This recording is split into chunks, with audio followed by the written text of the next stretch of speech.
കൊച്ചിയിൽ റിട്ടയർഡ് ഹൈക്കോടതി judge online തട്ടിപ്പിനിരയായി. ജസ്റ്റിസ് ശശിധരൻ നമ്പ്യാറാണ് തട്ടിപ്പിനിരയായത്. ഷെയർ മാർക്കറ്റിംഗിന്റെ പേരിൽ നടന്ന തട്ടിപ്പിൽ 90 ലക്ഷം രൂപയാണ് നഷ്ടമായത്. തൃപ്പൂണിത്തുറ പോലീസ് കേസെടുത്ത് അന്വേഷണം ആരംഭിച്ചു. കഴിഞ്ഞ മാസമാണ് റിട്ടയർഡ് ഹൈക്കോടതി judge justice Sasidharan Nambiar online തട്ടിപ്പിന് ഇരയായത്.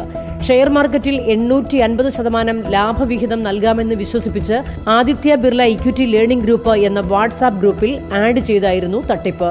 തുടർന്ന് ഒരു ലിങ്ക് അയച്ചു നൽകി അതിൽ ജസ്റ്റിസ് ശശിധരൻ നമ്പ്യാരെ പ്രവേശിപ്പിച്ചു. തുടർന്ന് 1 മാസം കൊണ്ട് അക്കൗണ്ടിലെ പണം മുഴുവൻ തട്ടിയെടുക്കുകയായിരുന്നു. ഡിസംബർ 4 മുതൽ 30 വരെയുള്ള കാലയളവിലാണ് തട്ടിപ്പ് നടന്നത്. ഈ മാസം 4-ന് തൃപ്പൂണിത്തുറ ഹിൽ പാലസ് പോലീസ് സ്റ്റേഷനിൽ പരാതി നൽകി. തൊട്ടടുത്ത ദിവസം FIR ഇട്ട് അന്വേഷണം ആരംഭിച്ചെങ്കിലും ഇതുവരെ കേസിൽ തുമ്പൊന്നും കിട്ടിയില്ല. റിപ്പോർട്ടർ, കൊച്ചി.